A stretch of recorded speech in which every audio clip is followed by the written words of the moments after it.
the 6th Learning Resource Center at the Catholic University of Kenya in Nairobi County. My name is Ayub Abdikadir Abdi of K24 Television.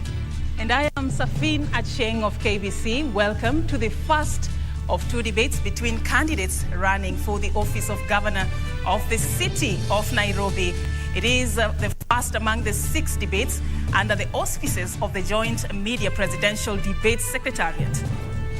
The candidates participating in the debate have agreed to the rules and the guidelines requiring them to conduct themselves with utmost decorum, address each other with respect, and extend honor to viewers watching this debate live across all Kenya's broadcast media platforms. The candidates in the debate have also agreed to adhere to their allocated time.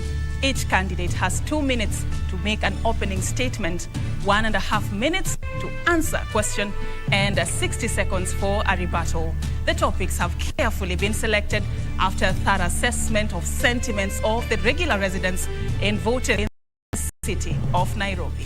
In line with the debate rules and the best practices, the questions we shall ask have not been shared with any of their campaign teams. Neither were they discussed or formulated in conjunction with anyone. The questions are entirely our own.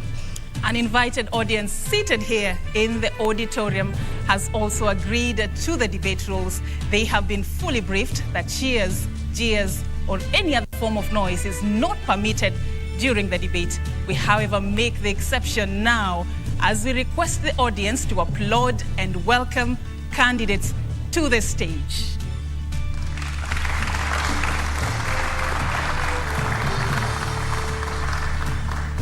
And we begin with the first candidate who will take the first podium in this debate. I call on to the stage Esther Waringa Thairo, an independent candidate. You can give them a round of applause.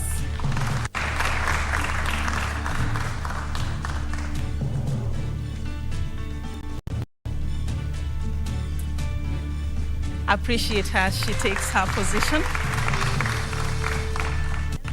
And the second candidate we're going to be engaging tonight is Kenneth Nyamwamu of the United Progressive Alliance Party. Let's appreciate him.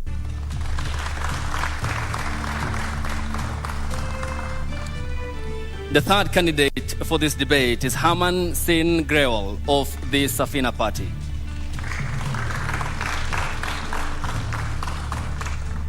Also with us tonight, we have Nancy Mwadime. Nancy is running for the gubernatorial race under the Usawa Kwa Wote Party.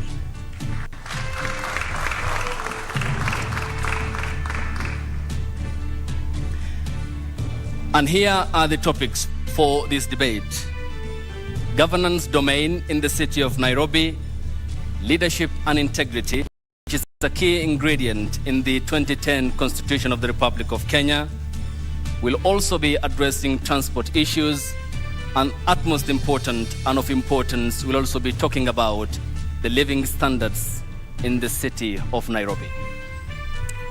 And we begin this debate by just giving you a chance to tell Nairobians who you are and what your vision for the city is. I'll begin with you, Esther Waruga, in order of the ballot that was just done a few minutes ago. You're the first candidate to have your 2 minutes to tell the city who are you and what is your vision for Nairobi residents. Thank you so much. My name's Esther Waringa Thairo. First of all, I would ask you to allow me to give thanks to God for who He is, and to give thanks to God for the plans He has for us as a nation, and also to give thanks to God for raising men and women who have taken this bold step to be counted by Him. I thank all of you, the viewers, and I thank those who are here with us. Special thanks goes to all social media services for giving us this opportunity to be able to present ourselves to the people so that the people can decide who they're gonna vote for, who will be their leaders on August 9th. I begin by saying that if you look at Nairobi City right now, is a city that has its potential. a city that has a vibrant people who are willing to work, a city that has young youth, young men and women who are actually indulging into crimes in order to survive, and a city again that the corruption is at peak, a city again that has the looting being done by those we are electing. It is a very sad situation to see that even our investors are taking businesses away from this country and taking them to other countries. So it's a sad situation. And I'm here to say that once I've been elected, I'm going to give an authentic, transformative leadership. And I was born and raised in Kawangware. By then it was known as a slum city. But I did not look at myself as a slum girl, but I saw myself as a girl in the slum. That made a lot of difference. And that is what has kept me here. Your time is up. Thank you. And before I go to Herman Singh Grewal of the Safina Party, we'd like to state that one candidate of the Liberal Democratic Party, Dennis Hode, did decline to attend this debate in writing, while 2 other candidates who have been cleared by the poll body IBC did not communicate. Herman, to you in 2 minutes. What's your vision for Nairobi County and your priority areas? Okay. My name is Herman Singh Grewal. I'm the Safina candidate for Nairobi County Governor. One of the reasons I've been back is because I have a huge background in IT. I was born in Nairobi, I've studied in Nairobi, and I've worked in Nairobi. Initially, I was a lawyer. After that, on the side, I used to practice as an engineer, and we used to do fabrication with my family. After that, I began doing charity work, and I moved into starting my own IT company. IT company founded the first AI lawyer in Africa, and from that, we began innovating other tech solutions for leading social issues in Kenya. If you'd like to read some of the 8-point manifesto I have, you can log on harman47.com, spelled HARMAN 47.com, and you can download my manifesto in English or Swahili, and we'll detail that in the course of tonight. In my manifesto, you'll see me speaking on how I plan to provide free education, free healthcare, employment to the people of Kenya. I speak on the hybrid economic model. That is something that I'll detail further on today. And it's a well-structured plan that circulates heavily on IT and launching Nairobi into the next generation, where we can revolutionize how we operate as a country. Thank you. Thank you so much. All right, and we move to the next candidate, Nancy Mwadime. You get the opportunity to tell Nairobians who you are and what your vision for the city is. You have 2 minutes. My name is Nancy Mwadime, a girl who was born in Murang'a and grew up, went to school to Murang'a, Mugwiri Girls, and later went to school in Senior Chief Koinange, and thereafter I went to India for further studies. And as I stand here, I want to stand for many of us who grow up in up country, then they come to Nairobi, they work in Nairobi, they do business in Nairobi, and they make Nairobi a home for them. And I want to encourage many of us that when the time comes for political leadership, should not be going back to the village, but you should stay here and make Nairobi a better place. So as I said, I'm Nancy Wamboi. I stand with Usawa Party kwa Wote. Usawa Party kwa Wote is a party for all, from up to down. And we stand for the family to make sure that we make Nairobi a place where we can call our home for all of us. We stand for each and every Nairobians, and we want to say that it's the right for every Nairobian to eat. It's right for every Nairobian to have water. And therefore, I want to say, when I become the governor of Nairobi, I would want to make Nairobi a home for all of us who are here, who are born here, or those who grew up country, they came to Nairobi, they made Nairobi their home. I've been here for 30 years. Currently, I'm in business, and I've been in business for the last 15 years. And for the years I've been in business, I can understand as a business person. A businesswoman present an employer, present a mother, and present a Nairobian. And when I stand here, I want to say that I am presenting the whole group from the employer so that we can make Nairobi a home for all of us. Thank you. And I take note that your time is up. Before we proceed, you can feel comfortable in adjusting your mics according to your heights, and we thank you. Kenneth Nyamwamu of the United Progressive Alliance Party, what are your key priority areas for county number 47? Thank you. First thing that I want to do is I want to make Nairobi business friendly. I feel we have a lot of hardworking business people in Nairobi, but sometimes we are never kind to the business. Instead of supporting our businesses, we fight our businesses. So my biggest priority is to make Nairobi business friendly. And one of the things that I want to do to make Nairobi business friendly is to slice all business licenses by 50%. I also, on my plan, I want to provide electricity and water in all the informal sectors. They actively contribute to the economy of Nairobi, and they should be able to get basic services like water and electricity and sewerage systems.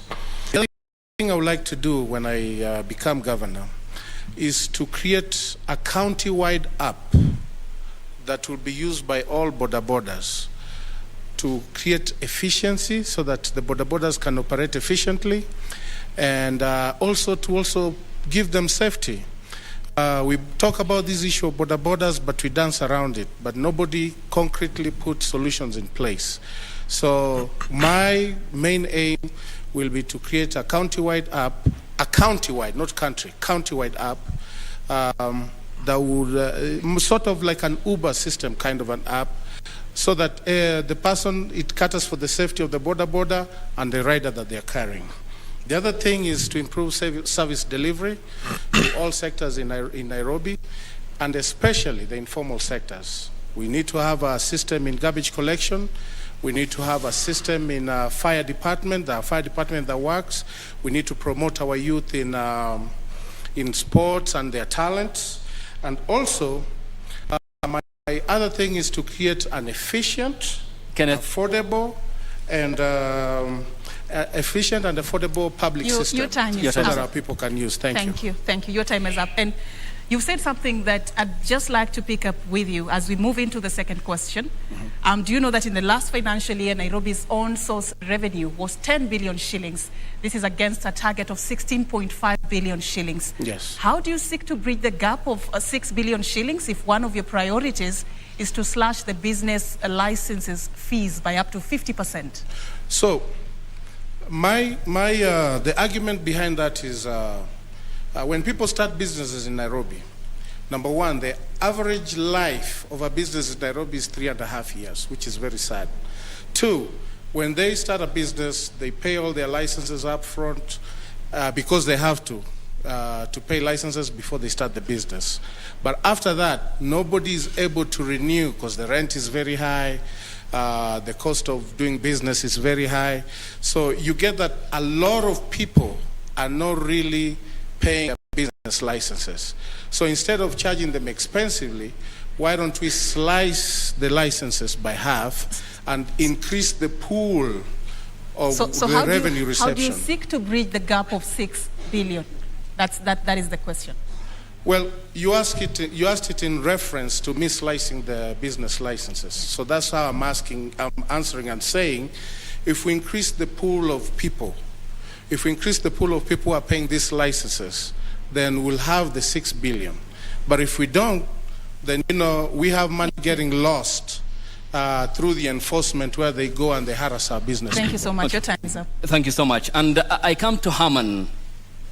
When you talk about finances, they are key because under the devolved system of governance, funds do follow functions. And according to the Commission of Revenue Allocation 2019, the county can easily collect 78 billion Kenya shillings potentially, but only manage 11 billion. I mean, this is a big loophole. How will you seal it? So I think we need to reflect on how there are many revenue streams that do come to us in Nairobi County. It's a question of, is that 10 billion an actual figure? Or is the actual figure a lot higher and a lot is lost? So I think something we need to concentrate on is regulating the corruption that does take place. And this is why a huge part of my manifesto dictates how we should digitize the payments coming to Nairobi County Council. There should be no point where we're receiving cash for any payments, because it's very difficult to track cash payments. Also, I spoke on how we need to have better revenue generation streams for Nairobi County.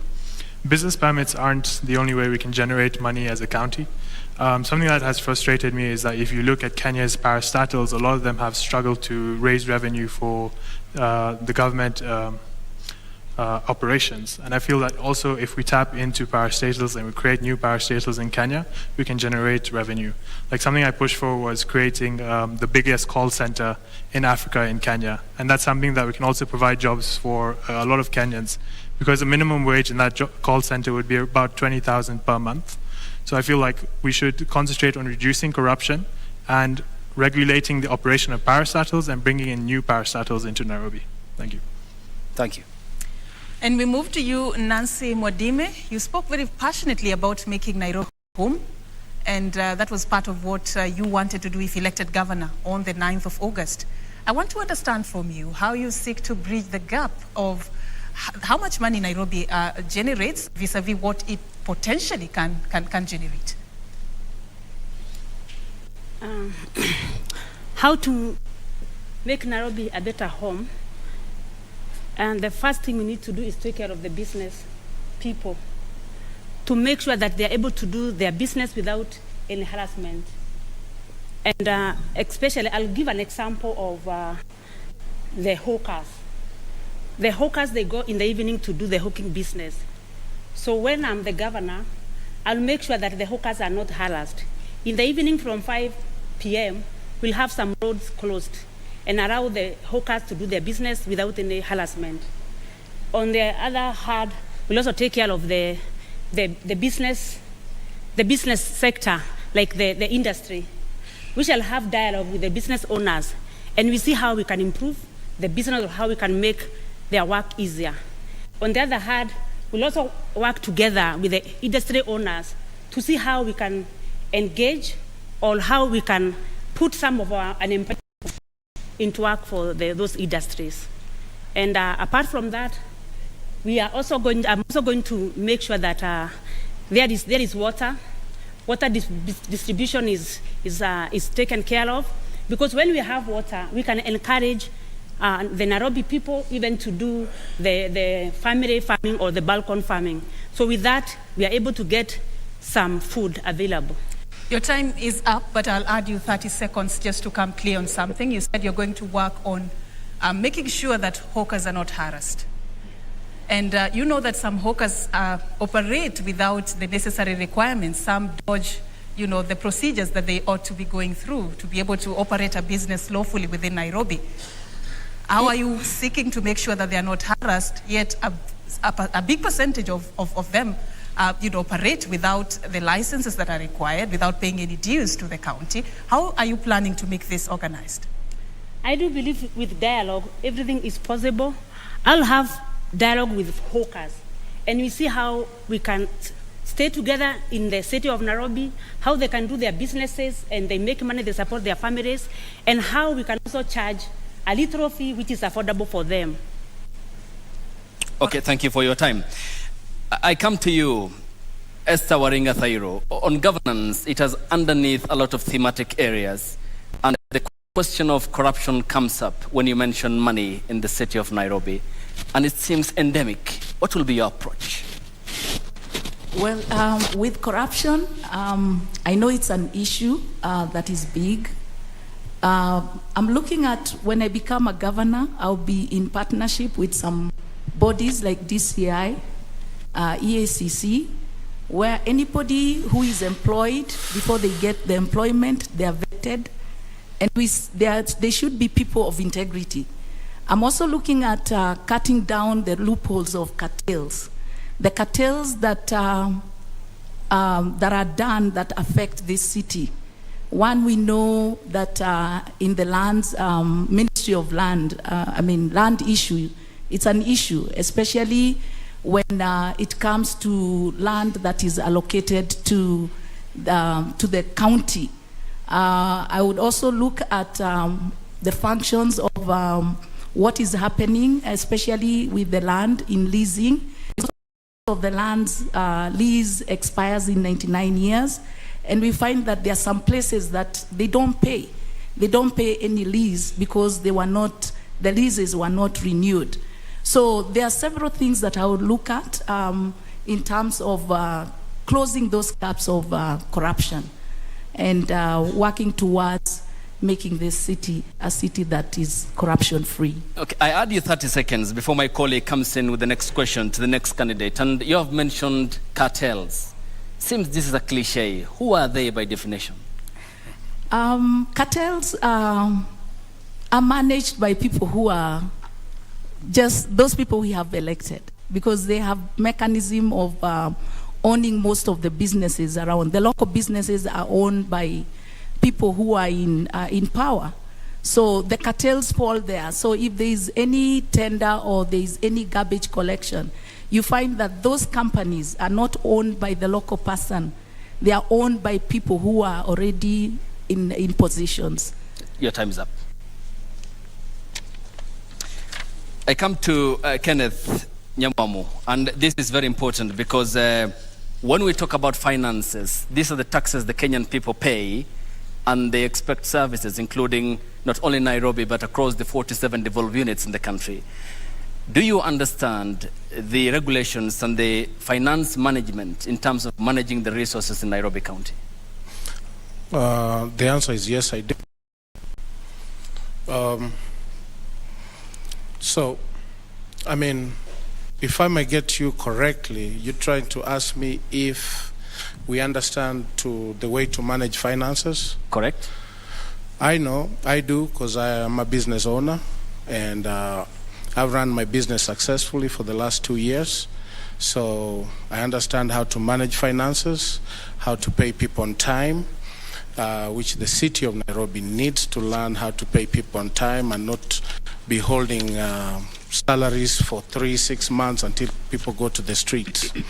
The city of Nairobi also needs to learn how to pay their bills on time. The other day I passed City Hall, and the whole City Hall didn't have electricity. So we need to get there so that we can pay our bills on time, pay our people on time, and ensure that revenue is collected in an efficient manner, a manner that's free of harassment from the people. In my administration, I am going to eliminate any form of the City Hall askaris arresting people in terms of people who are trying to eke a living. I think it's wrong to criminalize somebody trying to eke a living, whether they are saying on the street corner or not. We just need to get a place for them to do their business. And your time is up. Thank you. Mm-hmm. Thank you so much for that. Now we move to the next topic that we wanted to interrogate you on. And at this particular point, we assume that now that you want to be the county top boss, you know what are the requirements under the Chapter 6 of the Constitution on Leadership and Integrity. Most of you, in your opening remarks, and even while responding to the questions we've asked you, have really talked very passionately about fighting corruption. I'd like to start with you, Esther. Just tell me a bit about the how you're going to approach the war against corruption in Nairobi County. Well, first of all, I'll look at distribution of resources. People have to give a budget on how they're going to spend the money. I'm also going to look at the tender awarding. It should be something that should be open and transparent, where you gazette every project that is going to be undertaken by the county government, and communicate through the social media. Also give a feedback on who has been awarded, how much the project is going to be, and at what duration are they expected to finish the job. Because you find that most projects that are given out, we spend so much money and yet the projects are never finished. So that is a big loophole on curbing down the corruption. So that is what I would look at in terms of that. And your time is up. Thank you very much. Okay. Haman Singh Grewal, I come to you. As a FINA party member, the question of corruption has been a hallmark in this city. And when we look at the single, for example, business permits, the deficit is 912,362,049 shillings, nearly a billion Kenya shillings. What's your approach in terms of addressing this deficit, which is only 64% of the required 100%? Mm-hmm. Okay. So, in terms of corruption and also the business permits, I cannot stress the value of IT. Because IT allows us to track everything that we're required to. Whether it comes to movement of finance, whether it comes to business permits, we can use geo mapping using Google Maps, and we can track businesses that are currently operating in different areas based on traction and M-Pesa movement. And we can understand that there's a business operating there. But that comes down to investigation. Also, another point I wanted to bring in is if I'm dealing with corruption, I've seen a lot of people are stressed out by KRA investigators. Mm-hmm. Why are KRA investigators not also the investigators for corruption in Kenya? So I feel that as Nairobi governor, I will digitize a lot of operation in terms of tracking, investigation, and further I will bring in the investigative abilities of KRA into my office. Thank you. Okay. How do you coordinate then with the Kenya Revenue Authority, which is the mandated national body, the taxman, yet you have a financial autonomy as a devolved unit in the event the people of Nairobi give you that mandate? Where is the striking of the balance between the Revenue Authority, as you have mentioned, and the county finances in terms of the collection of the revenue? Okay. So the question is based on bringing in KRA investigators in, right? So as a country, we're collaborative, we're one unit. Granted, we have devolution that did take place where we separated the powers of operation. We can still collaborate with different organizations. What we can do is simply have a recruiting process where we can have employees also be transferred from KRA to the Nairobi County to investigate corruption and operation of the state. So that's one of the ideas I had in mind. Also, we don't have to entirely transfer them. Something we can also do is simply borrow them occasionally to conduct certain investigations, to also have proper auditing of operation. So I feel like we have a very skilled workforce in Kenya, whether they're in KRA or they work as accountants in the private organizations. Through collaboration, we can bring together all these brilliant minds and solve the problems we're currently dealing with together as a nation. Thank you. Mr. Nyamwamu. Yes. Corruption has been something that has tainted the image of Nairobi County, which many see as something that should be the city under the sun. That is how, ideally, that is the space that Nairobi should be occupying. But that is not the case, partially because of issues such as corruption. As you seek this mandate, what loopholes have you identified, and how do you seek to seal? First things first, I think we are not serious in our fight against corruption. That's how I feel. We have the EACC, we have the DCI, we have this body, that body, but still money gets lost. The solution is not to form another body. In fact, I agree. In fact, I would like for Wajakoya to be president so that we can hang every one of these people. Because we just dance around this issue, nobody gets held accountable.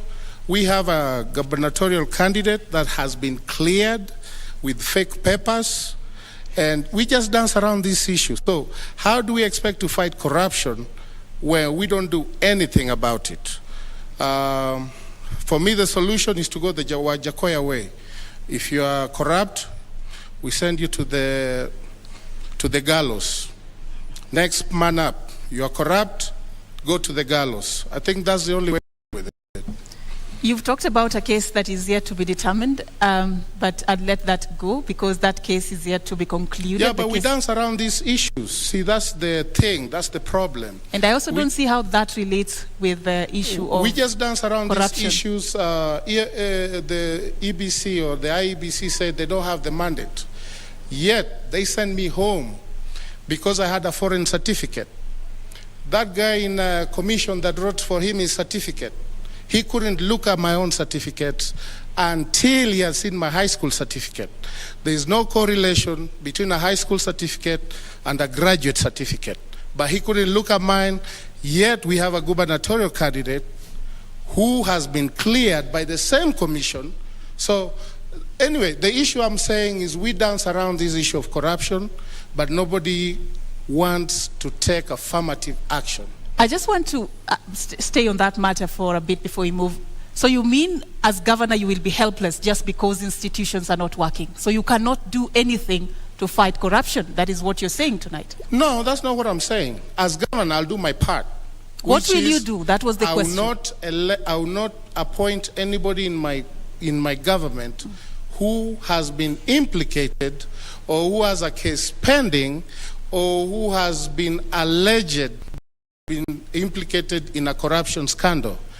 If you don't do that, people are just going to go to court because the mantra is you are innocent until proven guilty, and then they just dance around that issue and that issue is not solved. So on my part, I will not appoint anybody who's tainted. I will only work with people with clean hands. Let the EACC dance until the day they decide to work. Okay. Thank you. Ms. Nancy Wambui Mwadime, what then will be your approach in effectively sealing the loopholes of financial malfeasance in Nairobi County? My approach is that when I get just Jeanette, sorry to cut. Just yeah. You can adjust your microphone at your place of comfort. Feel free. Yes, go ahead. Yeah, the approach I want to give is that in the county government management, I am going to work with every place in Nairobi. Like in Nairobi, we have the Somalis, we have the Indians, we have even the white people who are citizens of Kenya, and they are also in Nairobi. So in my county government, I'm going to include everyone in the management so that we're able to seal the loophole even whereby corruption come through. Because corruption cases, it's done by not one person, by two people who come together and agree. So when you put every lace in the management, we are able not to agree on the long things, especially the corruption. And as I would want to say is that myself, I'm not corrupt, and therefore anyone who will work under me. Your time is up. And I add you 30 seconds, but on clarity basis, Ms. Nancy Mwadime, when you talk about the ethnicities, in this case appreciating the cocktail nature of this county, which is a reflection of the country entirely, is the problem inclusion or governance in your view in addressing the question I posed? When I include everybody in the management, I believe that we are able to coordinate, even in the area of the finances. We are getting all the revenue coming in the county government. Is it about the color of your skin or about your character? No, it's not about corruption. the color. So why talk about race? Why talk about including all the people in your management? It's not about the race. It's saying that Nairobi, we all of us, we are Nairobians, Indians, white people. I think if I'm not wrong, I'm not seeing white people in the county government, and we have them as citizens. So that's what I'm trying to say, that in my government, I'll have a good number of white people, a good number of Indians, a good number of and all of us together. Is their absence the reason why we have huge corruption cases at the Kenya's capital? The absence of certain races in the management of the county, the reason why corruption still exists in Nairobi? I believe the corruption still exists because when you put the same people of same, then they are able to agree together and agree that they can do ABC and they're able to accomplish. But when...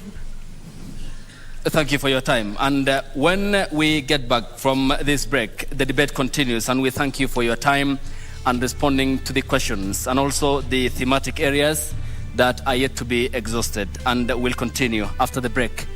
The debate continues.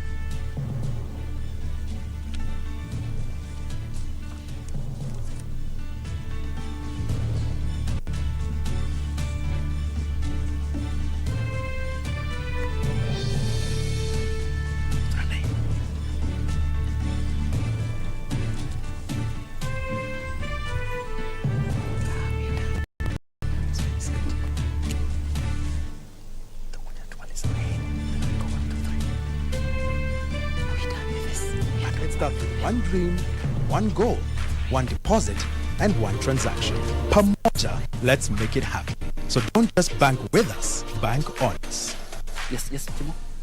Enroll at Catholic University of Eastern Africa for courses in nursing, law, business, economics, computer science, education, community health and development, actuarial science, international relations, counseling psychology, regional integration, and theology. September intake ongoing at Langata and Eldoret campuses. Email admissions@quer.edu or visit quer.edu. Quer for innovative, marketable graduates.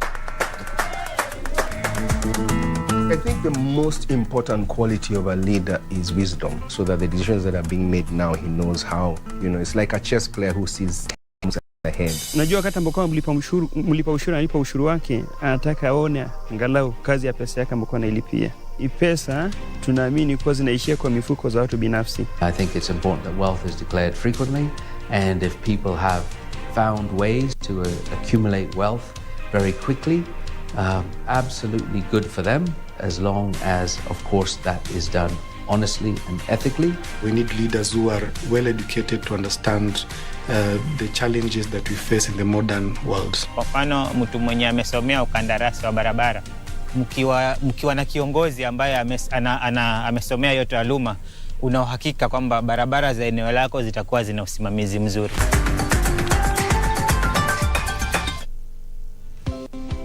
Karibu CAM. By offering market linkages, networking opportunities, and technical assistance, Kenya Association of Manufacturers assists its members to grow and scale up their businesses. Join us and let's work together to grow the manufacturing sector. Becoming a CAM member is as easy as 1, 2, 3.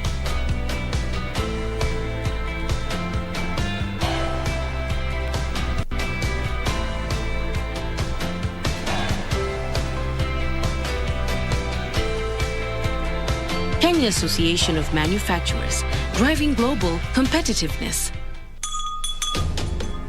What is a secondary school in Kenya? It ranges from 106 high-cost national schools educating 3% of the learners, where you find ultra-modern libraries and laboratories, the most experienced principals and teachers, and the best teacher-student ratios. Then we have 7,019 some barely established, understaffed, lacking basic facilities sub-county schools, educating over 60% of learners. Given that KCSE is the most consequential examination in our education system, isn't it fair that we level the ground for all learners to excel by narrowing the capacity gaps between the worst and best schools to deliver quality education? Usawa Agenda calls for a sub-county schools upgrading program and a change from the capitation model to enable small schools to grow. Without these, SDG 4 is a false promise to most Kenyan children.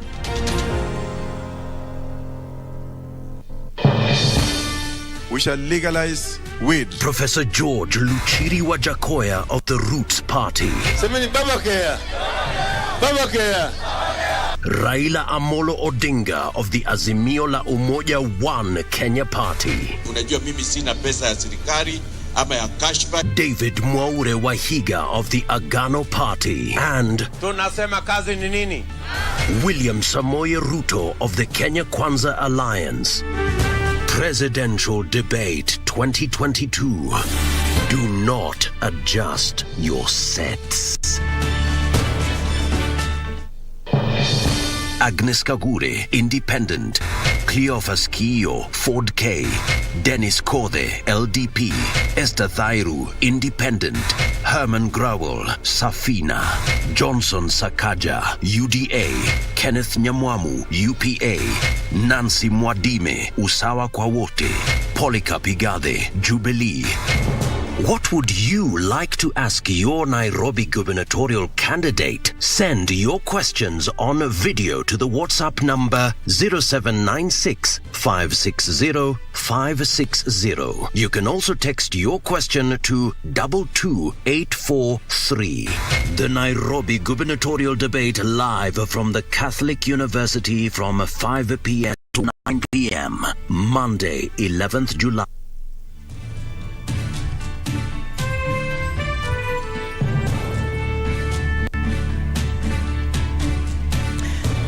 Welcome back. You're watching the Nairobi Gubernatorial debate live, coming to you from the Catholic University of Eastern Africa in the county of Nairobi. And we are with Esther Waringa Thairo, who is an independent candidate seeking the top job in the county. We also have Herman Singh Growell, who is a member of the Safina Party. We also have Kenneth Nyamwamo, who is a member of the United Progressive Alliance Party, and Nancy Wamboi Mwadime. All right, we'd also wish to remind you that we extended invitations to all the 9 candidates who are vying for the Nairobi top seat. And of course, we have with us 4 of them for the first debate lined up for the night. Remember, later on, we'll be taking you through the second debate also, as we just lay it all bare. Who carries the vision for Nairobi County? Who among the ladies and gentlemen before us tonight has what it takes to become the next governor? But we just want to move on with this debate, and right about now, we want to look at the governance of the city. And I'll just come to you, Mr. Nyamwamu. The extension of deed of transfer of functions that was signed between the Nairobi City County and the national government elapses on the 24th of August, of course preceded by a 3-month extension period to tackle what is called the transition. If elected governor, how do you plan on handling this transition? And also, how do you seek to sustain the relationship between the national government and the county government, and which areas will you be doing that on? Is this in relation to the NMS? Yes. First of all, we shouldn't be having NMS running Nairobi County to begin with. That's not how our democracy was set up. We're supposed to be ruled. It's supposed to be by the people. It's the people supposed to decide. They elect somebody, and that person runs. They give the person the mandate to run the county. Now we have NMS, and my hope is when I get in, we'll have a transition for them to. We'll have a laid down transition for them to exit, and let the Nairobi County be run by the elected officials. It had a lot to do with the previous governor, but now when we get in, we are making sure that the NMS will hand over the function to the county government so that it's run by the duly elected officials. That's how our democracy is set up, and that's how we are going to work. Your time is up, but I'll add you 30 seconds. Nairobi is Kenya's capital. Yes. And also it is like the headquarters. Yes. Do you want to tell me it's not important to have a relationship between these 2 levels of government, the national government and the county government, considering the fact that it is the capital of the entire country? The county has its own, they have their own responsibilities. Why should Nairobi be partly run by the NMS while Kisumu, which is also another county, is fully run by a governor? I don't think that's fair. Our mandate dictates that you let the county be ran by the person that's been duly elected. I understand why the NMS was there, but that's not how our democracy is set up. Why should Nairobi be chosen to be run by NMS and not Migori, for example? Okay, your time is up. Herman Grewal, the law under Article 187 anticipates cooperation between the national government and the county government. And we have spoken about the NMS and how it came about. Would you have done what the ex-governor did in handing over 4 key functions to the national government? Well, if you look at the history of NMS and why it was created, first of all, I would like to thank His Excellency Uhuru Kenyatta for pushing for the creation of NMS, because he saw that Nairobi was in a state of chaos, and it was the sort of emergency response we needed. I'm sure all of you can agree, if you look at the success of NMS, it's something that we can be proud of. NMS has accomplished what the governor is to accomplish, and NMS was a substitute for the governor, meaning that we need to move back into our normal state of operation, and we had the separation of powers so that we can allow elected leaders for certain areas be in charge of those areas. If we elect someone for a county, it would not be fair, just, or constitutional to have the president be running that county entirely. There must be collaboration, and we will transition in a peaceful and positive way. Okay, your time is up, but I add you 30 seconds for clarity. And there seems to be no response to my question, and I need clarity on this.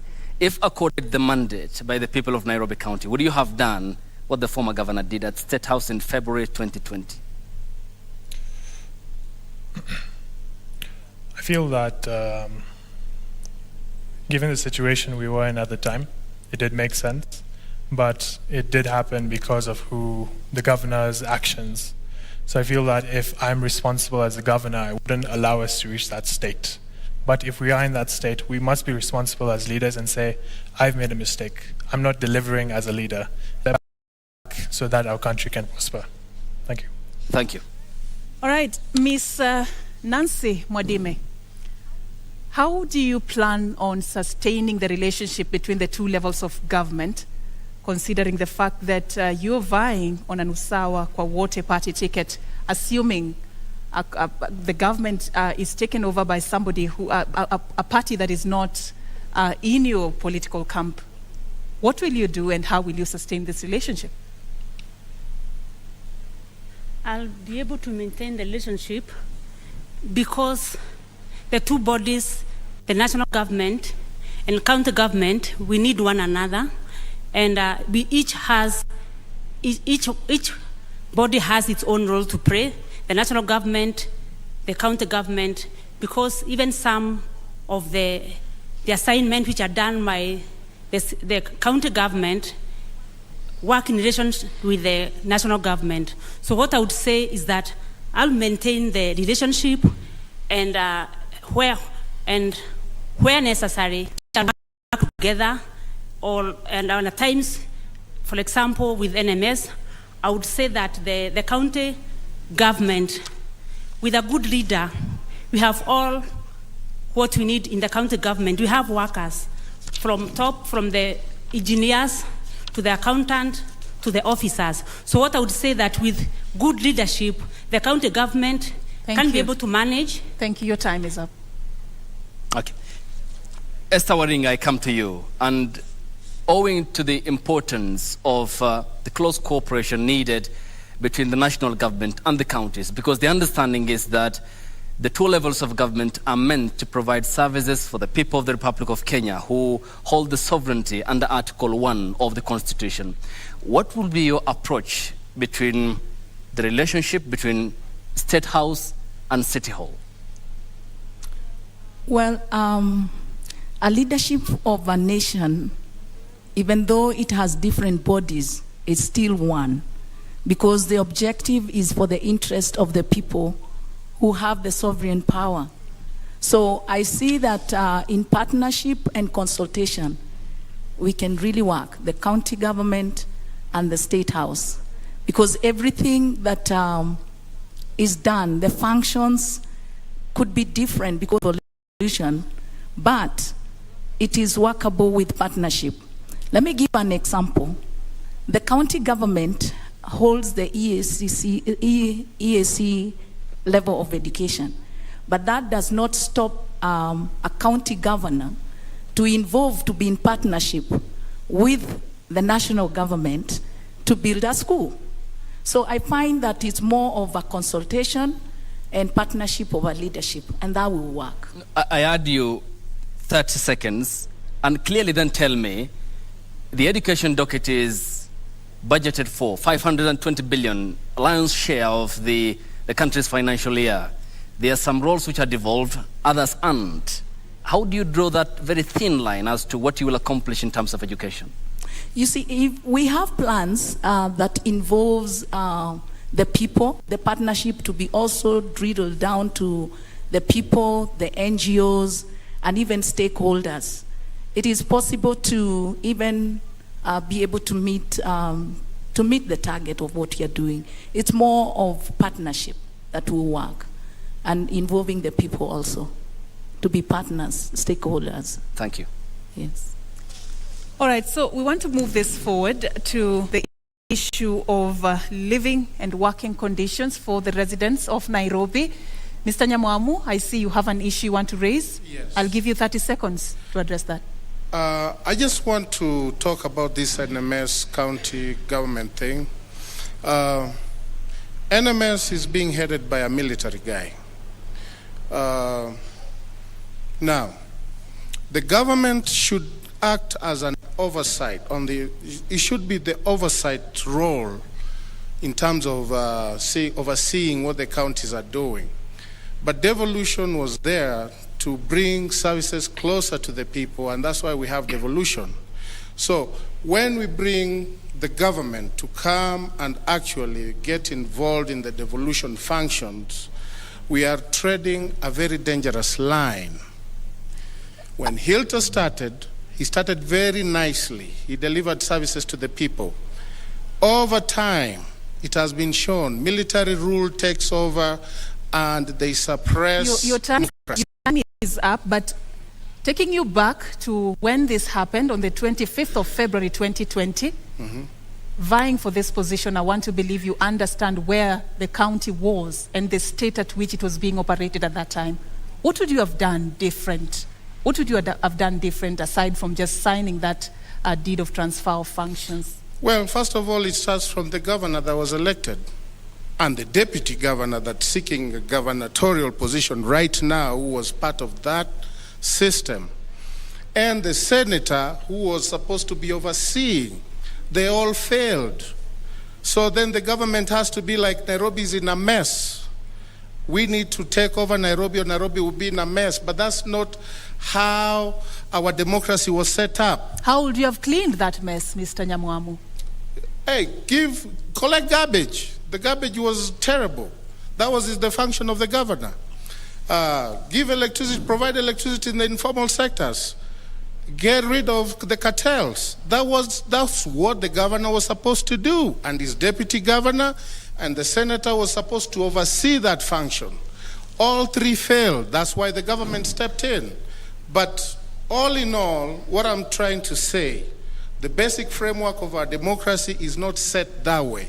We set a very dangerous precedent if we continue this path. Thank you so much. Thank you, Mr. Nyamwamu. And just an understanding in terms of the specificity, you have raised a very important and a pertinent question as to garbage in the city. Yes. Do you understand Nairobi County? Yes, I do. I played in this city. I live in this city. In terms of the tons of garbage, yes. How much does the city generate? First of all, Nairobi doesn't even have a system to collect the garbage. We have just young little boys that we use and we pay them very little money to collect garbage. Nairobi needs to set up a garbage collection system that starts from collecting garbage from the homes all the way to how the garbage is disposed. We don't have that system. We need to set that system up so that we can have a systematic way of collecting garbage in the county. Once that system is in place, then you'll not see garbage in the city. But we cannot have self-help groups, young boys collecting garbage in an unsanitary manner, and we call that garbage collection. We need to have a system set in place with the county government, and that's what I'll do when I become governor. Mr. Herman Growell, Nairobi County generates about 2,500 tons of garbage in a day. Out of this, only 1,800 is collected and transported. About 700 tons cannot be accounted for. You can guess where that ends up. If elected governor, how do you seek to fix this problem? Okay. So this mostly comes to how are we managing resources. So resources would be goods and even waste. So when we talk of goods, are we managing a system that allows for the collection and recycling of the waste? Secondly, we look at the waste generated. How is it ending up in the dump sites, for example? Is all of it ended up in the dump sites? So it's simply about now tracking how much garbage generated from certain areas, how much needs to be handled, what is the success rate of the systems we have put in place. Because when I was reflecting on garbage, it was one of the major aspects of my manifesto, because to work in any place, whether it's an office or in a county, you shouldn't have garbage everywhere, you shouldn't have sewages open. Because I've also walked through several slums in Nairobi, and I don't understand how we have the funding for something simple such as manual, which is minimum wage, which is all that's required to collect garbage in certain areas, and then now move it to a recycling plant. Thank you so much. That's why I spoke on how we need to partner. So even with recycling plants, we can export shredded plastic to other countries. Mr. Grawal. Your time is up. Okay. Right, thanks. Ms. Nancy Wamboi Mwadime, the issue we have talked about is very important. What's your easy, immediate fix to garbage problem in the city? About the garbage issue, one thing I want to say that people have complained that at times leaders give manifesto and they are not able to fulfill what they have said. Especially the issue of the garbage, I would say this is something I need to get to that office and sit with the other parties and we see the way forward on how to handle the issue because it's a big problem at hand. Which is the way forward? As I've said, there are some issues one would need to get to that office and sit and look all around and see how to solve. And the garbage is one of the issue one would need to go and get to the office and sit with the bodies related and see the way forward. And how does that way forward formula look like? Because the people of Nairobi watching this debate want clarity to the questions that we are asking you. What's the approach? How? I start by saying that we need to start by educating our people. Because the issue of garbage starts by dropping it everywhere. So we need first to have the feeling that you cannot go dropping a peel of a banana everywhere. Your time is up, Ms. Mwadime, but just 30 seconds for some clarity on something you said. You want to get to that house, sit down with some people to get solutions. The people of Nairobi want somebody, a leader who already has solutions. What level of assurance can you give residents who are watching you tonight that you have the solutions to the problems that they are facing in Kenya's capital? I have solution for many issues facing the Nairobians. Is garbage one of them? Garbage is one of them. So how do you sort to fix the challenges we are facing with the garbage issue in the city? We can go to the old, now we are calling it county government. Years back, we called it city council. By then, we had lorries, which used to go around collecting the garbage. And there was a plant area where the garbage used to be taken, and from there, it was managed. So what I'm trying to say is that we can get back to the Nairobi, which was there some years back, and the county government provide those services to the citizen, correcting the garbage and knowing where the garbage should go and knowing how the garbage will be managed. Thank you. Esther Waringa, 30% of garbage in the city is disposed of by a private company. This is a lion's share, and it's clearly a private affair.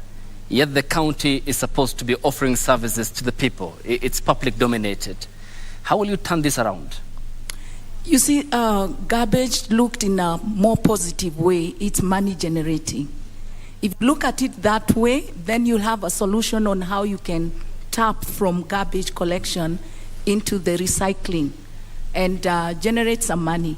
So what I would really do is to have the county government deal with the garbage disposals, where the garbage installation, collection bins are placed in every estate, in every slum area, on the streets, and then that garbage collection is done by the city government, and we build some collection dumping sites in ward level, and then after that we are able to partner with companies that do recycling, and we'll ask them that since we have brought the garbage to you, to the dumping site, then we create employment. We ask them to employ people who will sort that garbage out, and then after that, whatever profit they make, your time is up, Ms. then it's able to, we ask them to give us a 30. Your time is up, but let me add you 30 seconds to be clear on that.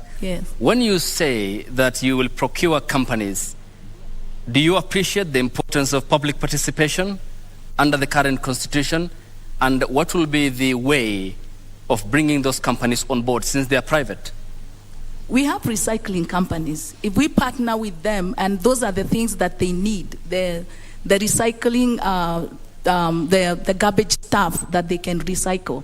So I find it's easier because when you partner with them, you have made it easier. You've brought the garbage to a dumping site that is available for them to be able to collect it. That's how I would look at it. Okay. Yes. And your time is up. Thank you.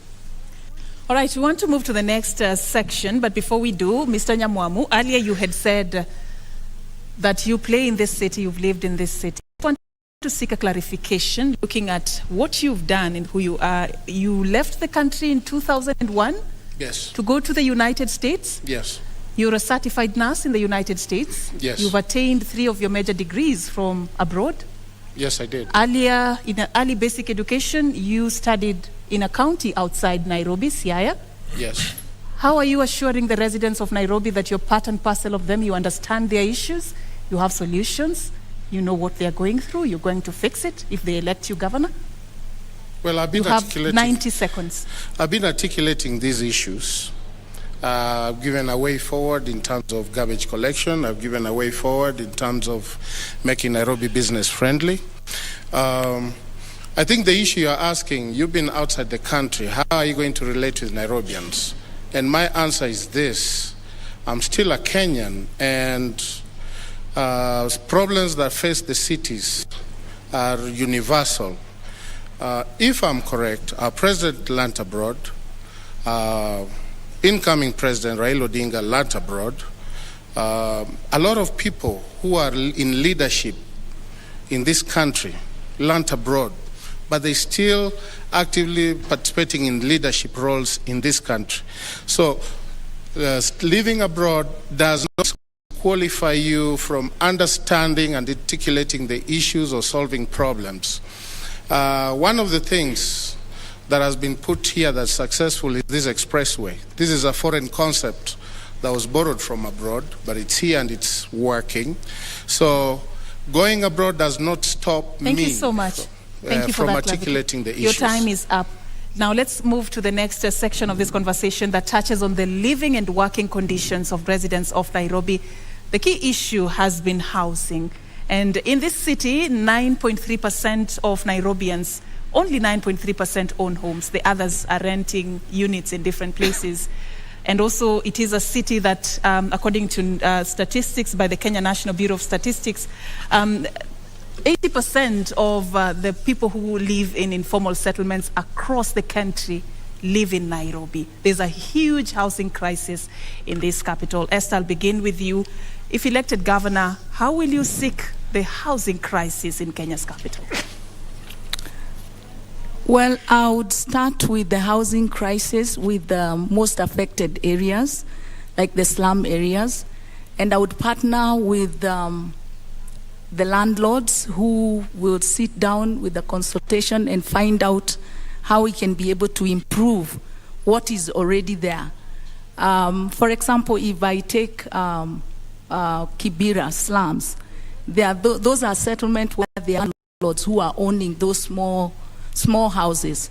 But if I came in as a governor and had a partnership with them where we improve the housing, we improve the condition that people live in there, and I'll come with support, like give money so that we can improve, and yet the people staying there will not pay a higher cost, but they'll still remain paying that because I've already chipped in some money to improve their living conditions.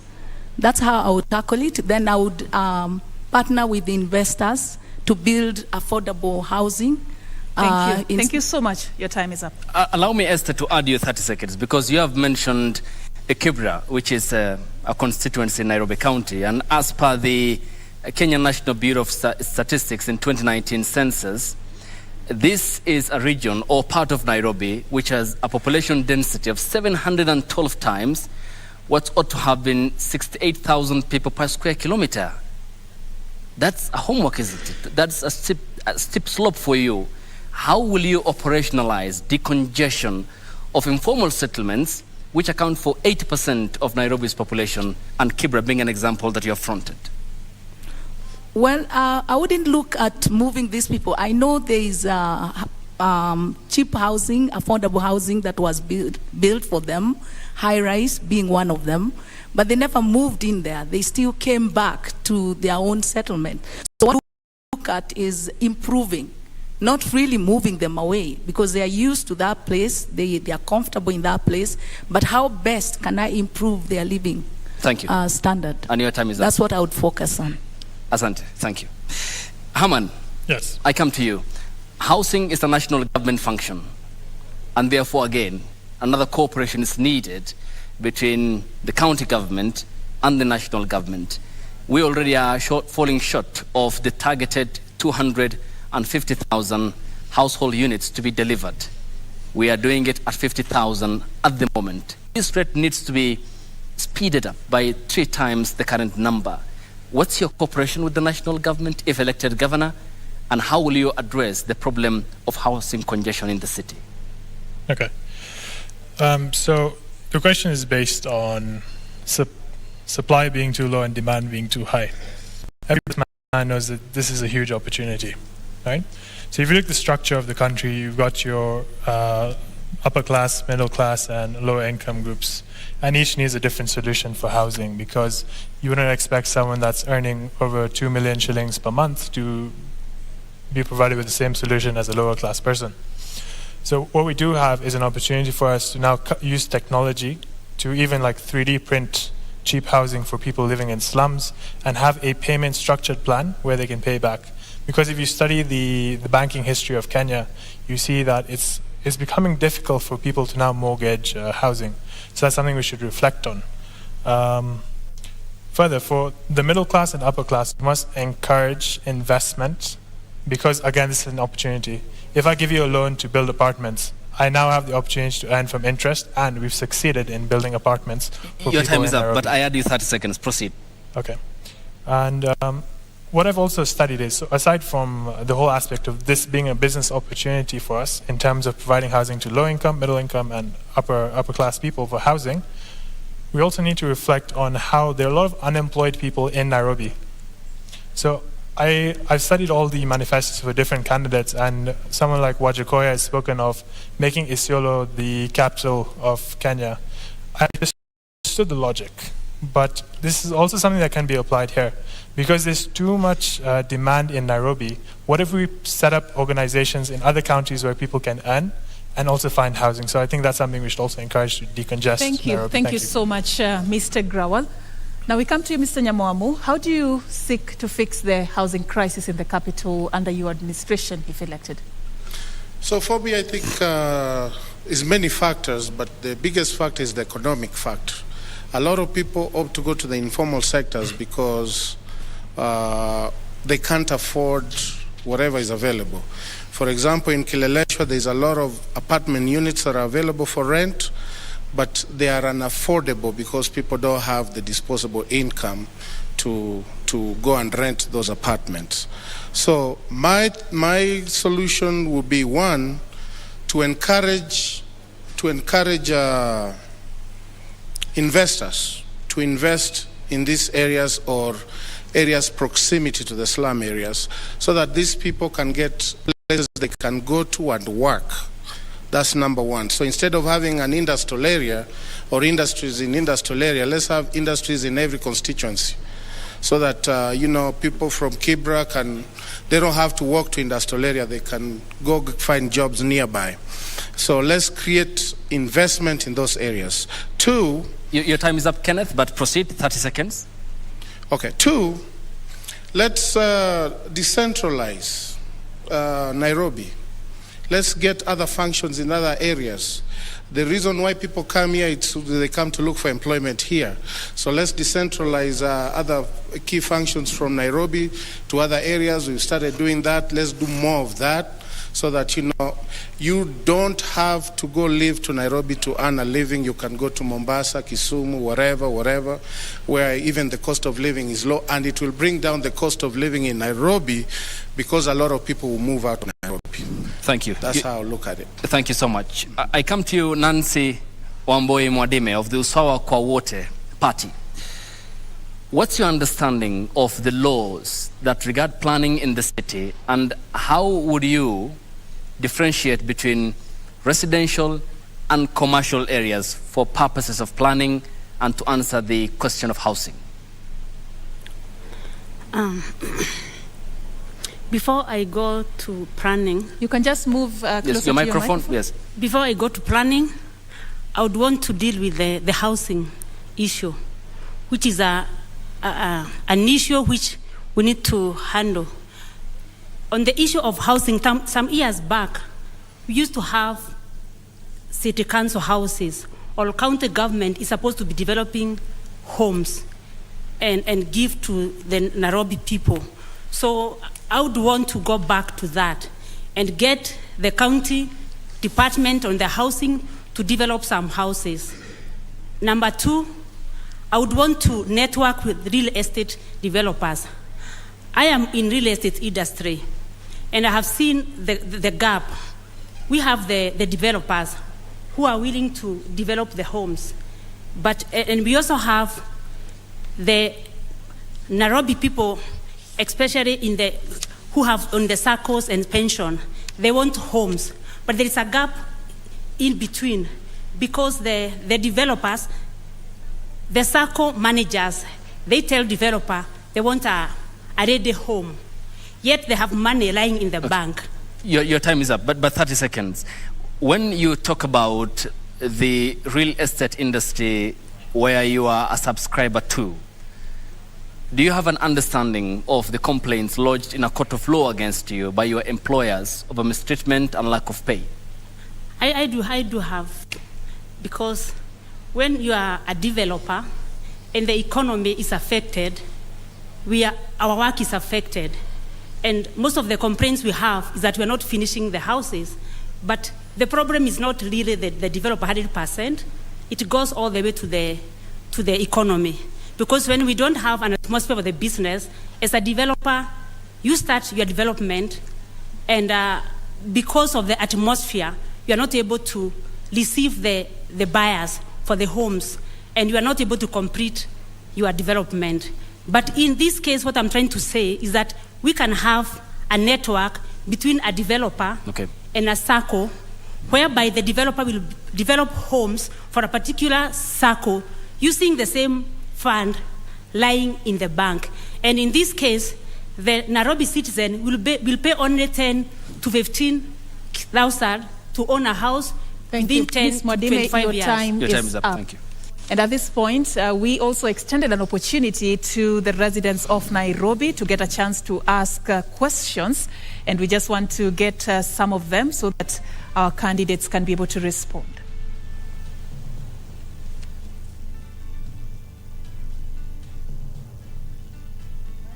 My name is Masi Masila Achola, an executive program leader with the Maxwell Leadership Team, and also serving in the Kenya Daima Steering Committee.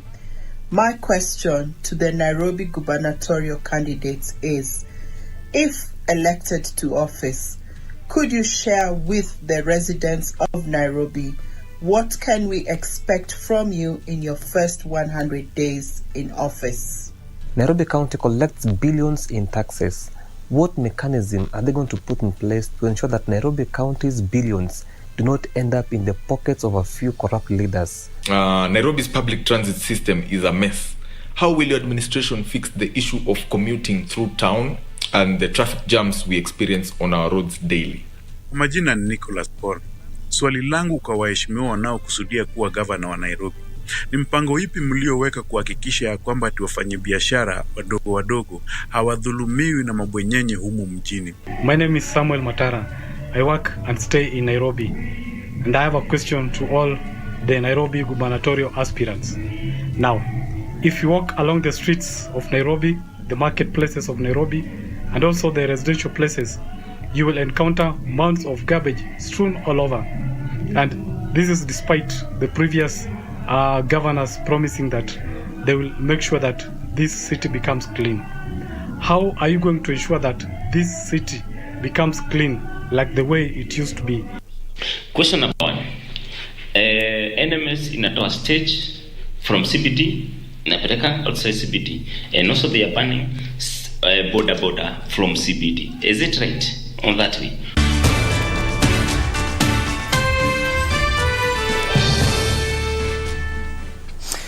And those are the residents of Nairobi who sampled messages that we did play here, and we did engage them because they are very key and important since they hold the key to City Hall and in exercising Article 1 of the Constitution, since the sovereignty of power lies with them as enshrined and envisioned in Article 1 of the Constitution 2010. I begin with you, Esther Waringa. Vast array of topics from taxes, corruption, malfeasance, small businesses and the friendly environment they want, to planning. What's your response to what some of the sampled messages here had conveyed? First of all, if I heard you well, you've talked about corruption. And I did mention that I'll set systems where in employment and people are vetted, because leadership is key. If you employ people who are corrupted, then they'll mess the system. The other thing is closing the gap of any cartels that takes place. If I heard you well, again, you've talked about if you can say small businesses. Sorry? Small businesses and friendly environment that they are seeking. Yeah, small businesses are very critical because they have a high percentage of employment. I would look at boosting them after COVID, post-COVID. The businesses were affected. So I would form circles that I'll boost money in those circles, and then they would get loans that they pay with minimum interest. And your time is up. They build up. Coming to you, Mr. Grawal Singh, we had tackled the issue of corruption, but I want you to also speak to some issues that have been raised there. What will you do within your first 100 days? And also, what is your plan to improve the welfare and status of those who are running small and medium enterprises within the capital? Okay. So I think the whole question of what are you going to do in your first 100 days is a very generic question. As a governor, it's not about just picking one goal and focusing on it. I feel it should be an expansive goal, and it's all outlined in my manifesto. What I want to do primarily in my first 100 days, if I must state in my first 100 days, is to clean up Nairobi. Because a lot of people in Nairobi are not happy, whether it's in terms of operation or the cleanliness. It does have an impact on the psychology of a lot of people. So I feel cleaning the area in Nairobi is something of paramount importance in my first 100 days. Moving on to SMEs. My running mate is named Michael Kimwele. He works for KCB Bank. He's in the department for SME loans. So there's actually a structured plan we have on how to help SMEs access funding. Because if you look at the history of a lot of countries, how do you stop, for example, the son of an Askari being an Askari? How do you help the son of a mechanic finally be able to buy a car? It's through providing them with funding. Grewal, but I add you 30 seconds to proceed. Okay, thank you. It's through providing people with funding to allow them to break out of their environment. If, for example, I've never received over 30,000 in my whole life, how am I going to escape the poverty cycle? It's through having a structured plan. And even we have a system where we'll guide a lot of people in Nairobi how to start a business, how to run a business. And if your plan makes sense, we'll help you get funding for your project. And we also have some sort of mentoring system. So as you're operating, as you're growing your business, you'll still be monitored, supervised. And we work as sort of a team, as a family, so we can help each and every person in Nairobi grow. Thank you. All right, the same set of questions will apply to you, Ms. Nancy Mwadime. Within 100 days, in case you're elected, what will you prioritize? And also, as you do that, you also talk on what you plan to do to improve the status and welfare of those running small businesses within Nairobi. You have 1 minute. So the first 100 days, I'll deal with the employment. We have kept on talking about employment on youth, but around this time we have unemployment, even from age gap between 30 and 40 and even 50. And with this group, I would provide training, free training, and when they are done with the training, we provide them with tools. For example, if you are trained as a mechanic, we release you with tools for being a mechanic. If you train as a trailer, we reduce it with a drilling machine. For the youth, I would encourage a good number of the youth to further their studies. When they go, the county government under my management will pay their school fees abroad. When they go out there, they'll get visa to further their education. And we'll take care of the fees and our accommodation. Okay. But while they are there, they'll be able to work. And your time is up, but why abroad? Why not within the borders of this country? Don't we have what it takes to do that? I was to come to that, but I'm saying I'll encourage a number, because when I encourage a number of them, I'll kill two birds. One, they'll get employment. The second, they'll be able to work for a few hours. And those who are wise, they'll work and send money back home and they support their parent. And for the local youth, I'll also get them to workshop and training, and I'll do the same as for the age gap between 30 and 40. I'll give them tools to start small businesses. Okay, Ms. Nancy Mwadime, your time is up, of the Usawa kwa Wote Party. Mr. Kenneth Nyamwamu, how would you respond to the sample questions from the people of Nairobi County? So first things first, let's make Nairobi business friendly. Let's invite international investors. Let's promote local investors. Let's not criminalize people who are making a living. If we bring international investors and have them in every constituency, people will have jobs, and that will improve our lives of living. Let's reduce our business licenses by 50%, so that whatever businesses we have, they are not, the cost of doing business is a little lower, and they are able to do business effectively in Nairobi. And the other thing is, especially the issue of garbage, let's set up a garbage collection system where we have days where and let the city council buy trucks. If they are not able to buy trucks, let them lease those trucks. Let them lease from companies, partner with companies to bring trucks to collect, to have collection days, and take them to collection centers. Your time is up, Mr. Nyamwamu. Can I have a little bit so I finish? Proceed. 30 seconds added. Sorry. Granted. So let's get these people these young boys who are picking up garbage. Let's train them, empower them, show them the sanitary way to collect garbage, so that when the system is there, these boys can be incorporated in the county, and then the garbage can be taken to the collection centers. The other thing is, when I'm governor, I'm going to fight with KEMSA. KEMSA is diverting medication from county hospitals. Your time is up, Mr. Kenneth Nyamwamu. That is another government agency which is national. We appreciate is the source point of pharmaceuticals to the counties, and that is a topic we can discuss another day. All right, so there's a question that was also asked. I deliberately left it because this is what actually ushers us into the next section. And we're going to be looking into your vision for the transport sector in Nairobi County. One of the residents of Nairobi County is concerned, actually, about the traffic jams that we witness each and every day if you live in the capital. Esther, what is your plan to end the perennial traffic jam menace, if elected? Thank you so much. About transport, I would say that if we have proper and efficient transport system that will work, it's good.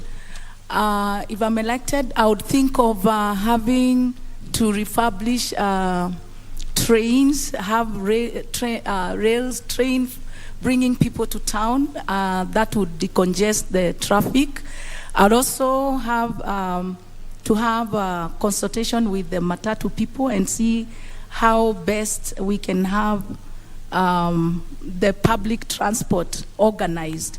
I would also look at having designated lanes on the road where any buses or a car that has more than 3 people can use that lane, so that it's more faster to have them Your time is up, but are those, I'll add you 30 seconds, are those not efforts that have been tried before? We've seen that in the capital already. Is there anything that you offer as an alternative for the residents of Nairobi? If you can ask the question again. I just want to inform you that those are things that the previous administrations have tried, using trains and also consultations with those who are operating in the public service sector. And of course, you know, is there something that you plan to do that will be different to fix the perennial problem of traffic jams? It's to encourage people to do carpooling if they are going the same direction. And if we had institutions like schools that are properly equipped and people take their kids to school where they stay, is much better than crossing across to take a child to Nairobi Primary School when they live in Dadora. So I would reinforce that method of having the schools at their ward levels so that we can ease the congestion of traffic. Your time is up. Esther Waringa, Independent Party. Herman Grewal, what's your approach to traffic snarl-up and the menace in the city? Okay. So transport is a fairly complex issue. I'll try to speak on it in 1 minute, but generally it cannot be resolved in this much time. Once again, we break it down. We have three classes of people. We have the lower, middle, and upper class individuals, and each desire a different level of transport solutions. What often happens is, through my research, is I found when international guests come to Nairobi, how many of them are comfortable using a system such as matatus? How many of them understand how matatus work? It's not a large percentage. So I reflected on it. I came up with 3 solutions. I hope I have the time to touch on them. Number 1, the solution to traffic is not creating more roads. Because if we look at the history of Kenya, look at Thika Highway, for example, that was the more road solution. What we need is, because of the expanding population in Nairobi, we need to have structured mass transport systems that are of quality, that would fairly reduce transport. If I had a solution for me to come from Westlands to Karen, for example, that's quality public transport, I would use that. Your time is up, but I add you 30 seconds. Proceed. All right. I would use that. So we need to have quality mass transport. Something like bringing in double-decker buses into Nairobi would reduce the cost of transport even for the government, for individuals, and achieve the same thing. We can digitize the operation of matatus. Someone with a smartphone, the driver, I can track his phone. And as a user, I can see how far my matatu is and how long it will take. I link my account with that matatu, and then we can also have promotions for students. And lastly, we can also have a digital carpooling system where if I have a saloon car, for example, other people coming to Karen can simply share the cost of transport with me. And now this touches on the different classes we have, that's lower, middle, and upper class. Your time is up. All right, we move to you, Nancy Mwadime. Just your strategy of solving the traffic jams in Nairobi County. Before I would think of solving the issue of the transport, I would start by having everyone in Nairobi be able to access the transport, especially the people with special need. I would want us to introduce buses which are accessible to the person with a wheelchair. He can just driving and lifted to the bus and stay in the wheelchair, and when he get to his destination, just is walk out, so that we can also protect their dignity. About the issue of the traffic jam, this is something which has always been discussed again and again. And at times I look at it, the people who discuss are not even the people who are using public transport. Because when you put the bus stage so far from town, then we expect people to walk that distance. I find that very unfair. For me, I would say I would want to come up with a solution before I get the stage out. Okay. But, your but time before is I up. get to that... Your time is up. Okay, I add you 30 seconds, but again, clarity. So before I get to the solution, I would advise that we have buses whereby they come across. For example, if the buses are coming from Global, they come closing over to the other side. We have designated road whereby the traffic, the vehicles will come and close to the other side without saying that the bus stop or the stage will be at Grobo, and then people have to walk all the way to town. All right, and just to come to you, Mr. Nyamwamu, as well on the same issue of the perennial traffic jams in this country's capital, what is your solution? So first, let's expand the use of BRTs in our city, number one. Number two, let's introduce shifts, working shifts. Let people not come at the same time and leave at the same time. Services that don't need people to come to start work at 8, they can have shifts from maybe 11 to, I don't know, add 8 hours to that. But the concept is to have people come to work at different shifts. In essence, there was something that was talked about in 2013 about introducing Nairobi into a 24-hour economy. Let's introduce that 24-hour economy where we can have shifts and people come at this time, or that time.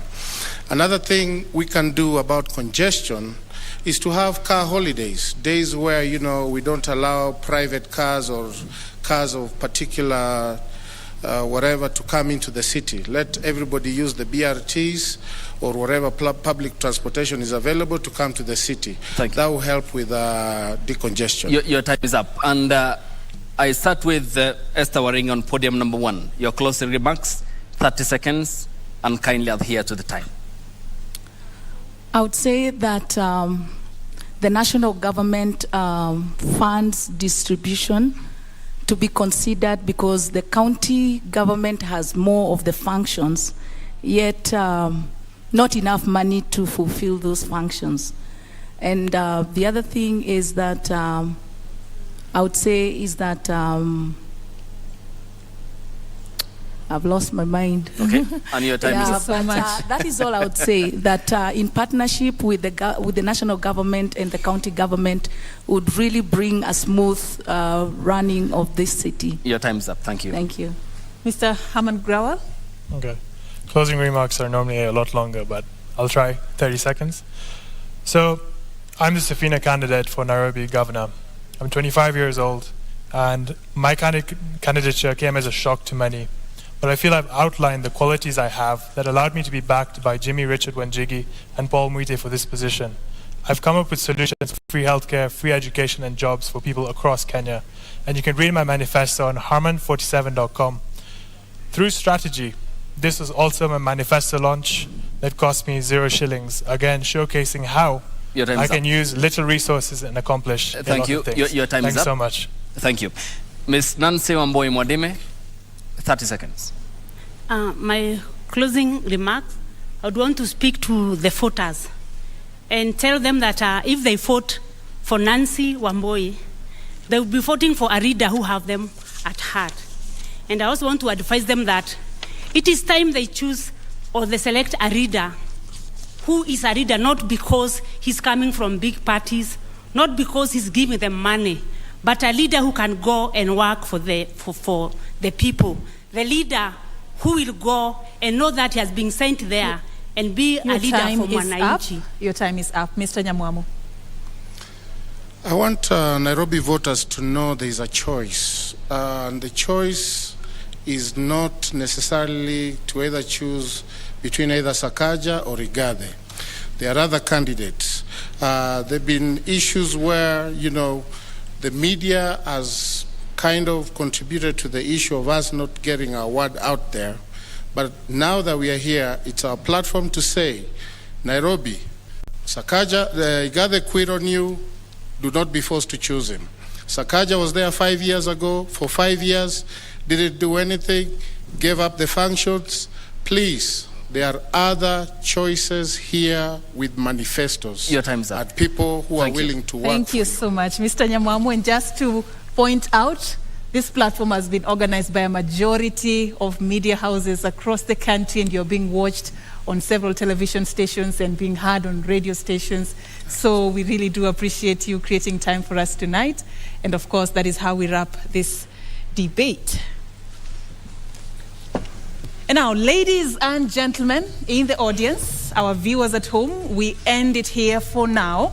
Our appreciation to the candidates and their respective campaigns for honoring voters with this duty to debate.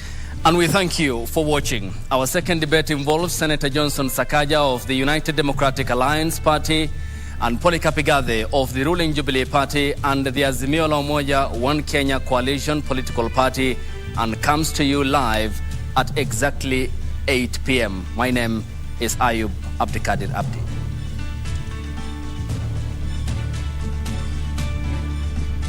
Check it. Let's talk about banking.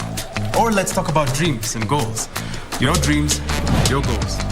If you're like Louise, you value doing biz with ease. Or maybe you're like Dan, a family man with a plan. At Diamond Trust Bank, it starts with one dream, one goal, one deposit, and one transaction. Pamoja, let's make it happen. So don't just bank with us, bank on us. Enroll at Catholic University of Eastern Africa for courses in nursing, law, business, economics, computer science, education, community health and development, actuarial science, international relations, counseling psychology, regional integration, and theology. September intake ongoing at Langata and Eldoret campuses. Email for innovative, marketable graduates. I think the most important quality of a leader is wisdom, so that the decisions that are being made now, he knows how, it's like a chess player who sees 10 moves ahead. Unajua wakati ambapo mlipa ushuru analipa ushuru wake, anataka aone angalau kazi ya pesa yake ambayo anailipia. Pesa tunaamini kwa zinaishia kwa mifuko za watu binafsi. I think it's important that wealth is declared frequently, and if people have found ways to accumulate wealth very quickly, absolutely good for them, as long as, of course, that is done honestly and ethically. We need leaders who are well educated to understand the challenges that we face in the modern world. Kwa mfano, mtu mwenye amesomea ukandarasi wa barabara, mkiwa na kiongozi ambaye amesomea hiyo taaluma, una uhakika kwamba barabara za eneo lako zitakuwa zina usimamizi mzuri.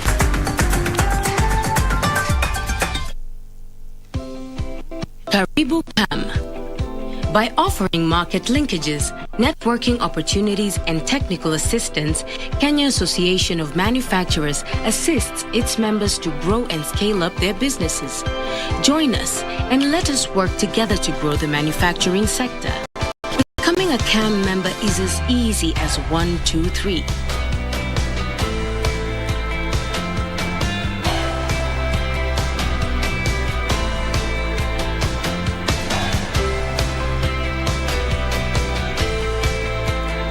Kenya Association of Manufacturers, driving global competitiveness. What is a secondary school in Kenya? It ranges from 106 high-cost national schools, educating 3% of the learners, where you find ultra-modern libraries and laboratories, the most experienced principals and teachers, and the best teacher-student ratios. Then we have 7,019, some barely established, understaffed, lacking basic facilities, sub-county schools, educating over 60% of learners.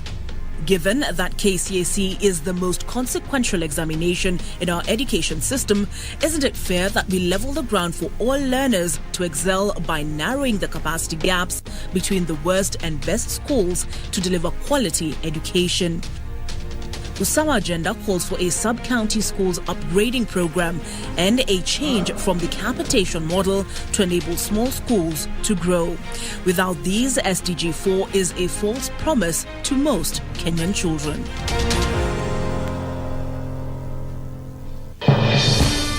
We shall legalize weed. Professor George Luchiri Wajakoya of the Roots Party. Semeni baba kea. Baba kea. Raila Amolo Odinga of the Azimio la Umoja One Kenya Party. Unajua mimi sina pesa ya serikali ama ya kashfa. David Mwaure Wahiga of the Agano Party. And tunasema kazi ni nini? William Samoei Ruto of the Kenya Kwanza Alliance. Presidential Debate 2022. Do not adjust your sets.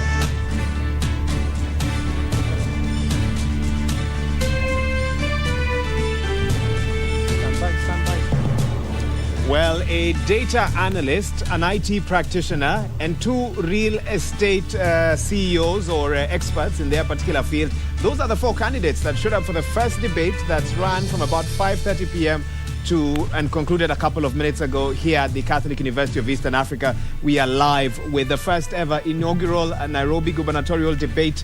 This coming just before the Deputy President's debate that will happen next week and the presidential debate that will happen the week after. Many thanks for staying with us. We are live across all TV platforms and radio platforms as well. My name is Wahiga Mwaura from Citizen TV at our Studio B, where my guests are on standby to analyze what has been a very interesting last hour and a half or so. Who showed up here and who did not show up? I'll tell you who didn't show up. Dennis Kothe didn't show up. Agnes Kagura did not show up. Cleophas Kio did not show up. But the other four of the seven that had been, of course, cleared by the IBC and had met the threshold 5% and below in popularity rankings in the last opinion polls were there. Also, you know that in the next 1 hour or so, we'll have the second debate that will be featuring Polycarp Igathe of the Jubilee Azimio Coalition and, of course, Johnson Sakaja of UDA. So stay tuned for that. But meanwhile, my analysts on standby, they've been keenly following the action here at the Catholic University of Eastern Africa. And Professor Odote, I want to actually start with you with that same question that I began with. Who showed up? And in your view, who should have stayed at home this evening? Actually, I think for me, except for Herman, the rest should have stayed at home. The rest should have stayed. The rest should have stayed at home. You need to quantify that. I think if I said at the start that if you are a fringe candidate, you need to leave an impression on people, and you need to be very clear about what you say. You're given 1 minute, talk about the real issue. I struggled to find what the real issue on each of them were. Starting with Nancy, I think Nancy's real issue that stands out for me is her ideas about getting all tribes to fight corruption, that bring everybody together, then corruption is fought. As a friend of mine would say, nonsense on stilts. Prof, let me cut you there because I'm told one of the candidates for the next debate is actually expected here any minute now, Polycarp Igathe. And so let's hear from Leila Mohammed now, who's on standby with that update. Well, Wahiga, it's been 90 minutes full of debates and engagement around the capital city. That is Nairobi. That was the first debate. The second one is incoming in the next few minutes. And those two gentlemen who are expected in this second tier of the debate are already in this vicinity of the Catholic University of Eastern Africa choir here at the Langata campus. We are aware that Polycarp Igathe, the Jubilee Party and the Azimio One Kenya Alliance is already here. He is expected to drive into this red carpet area any moment. Now, as you can see, this is an entire team of the media representation awaiting this arrival. Those two gentlemen above the 5% capacitation of this polling that was done before this criteria was brought into the fore. Four have already been taken through questions in the first year of this debate, and quite an interesting sitting there where matters at the heart of the residents of this beautiful county of Nairobi have been undertaken, from unemployment, from the question of living within the city, from the issues around garbage, the stinking issues of garbage in the city, and the prospects of making good money around the county of Nairobi are matters that are quite at the center and the heart of the people who call Nairobi home. Remember, Nairobi doesn't live in isolation. It is not an island. It is supported by 4 other counties and towns across the other counties are also considered the bedroom states of Nairobi County, and in totality about 9 million people live, work and do business around the capital city. That is County 047. So we are keeping an eye on the lights. This is where the introductory session will be, and the gentleman of the moment will be driving down any moment now. Wahiga and your panel, you've been discussing around what are some of the expectations of the voters who are expected to come here and listen to the people who want to replace an now as the 4th governor of the county of Nairobi. This gentleman, who is driving in any time now, is no stranger to City Hall, having served for 6 months in 2017 as the deputy governor of the county of Nairobi. This under the Sonko administration, having to leave office. Those are some of the questions that were undertaken in this first debate. And as I'm being told by the director, the team is walking down into the red carpet area where we'll be receiving them. Myself and Francis Gashuri from Citizen Television will be taking them through the initial questions. How do they feel? Looking at how they have adorned themselves. Are they ready for this debate? This debate will be undertaken by NTV's Mark Masai as well as KTN News' Zubeida Kananu. It will be a double language interview, and they will have 90 minutes to explain to the people of Nairobi County, and indeed the 47 counties that depend on Nairobi in interconnectivity in one way or the other, on why they are considered the best candidate for this beautiful city of Nairobi. Francis, it's been an emotional afternoon this evening. The expectations are quite high. The gentlemen at the back of our hands really going through the paces. They are the people who are the shots for the media houses. They are the think tank behind this special broadcast that is coming to you live online, on radio, on television. Wow. Anywhere you're looking at us, you're seeing this special debate. What are their expectations as the people behind this initiative? Absolutely, Leila. Breaking the newsroom boundaries today. No particular station, no competition, no nothing.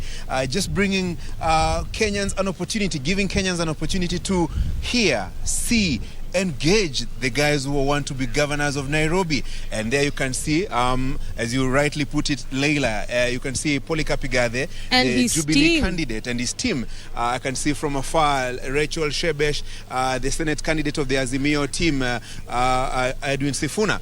And let them come over. Here is the red carpet.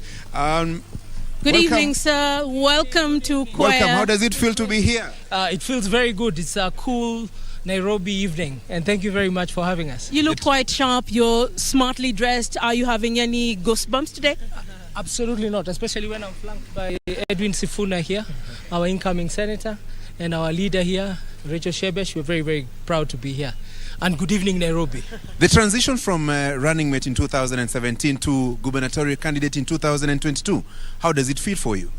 It feels exciting, and I really thank our party, Azimio la Umoja, for earning me the ticket, and for the people of Nairobi for the confidence they have shown, the excitement to our ticket, and we want to assure them we shall not let them down, and we are here to tell them what we are going to do for them and how we are going to do it and how we are going to do it together. Without preempting what my colleagues Mark Masai and Zubeida will do, what are your expectations in this debate? I just expect that we shall show the maturity of the Republic of Kenya, especially in Nairobi. This is Kenya's sitting room, and people behave very well in the living room. So we are going to show maturity. We are going to demonstrate that we are truly ready to serve. Shebesh, why would your company gather here? Why not allow him to be here and watch on TV? Well, I am leading the campaign for Azimio in Nairobi under the Azimio umbrella, and therefore I am here to not only lend my support, but to just assure Nairobians that Azimio is the team.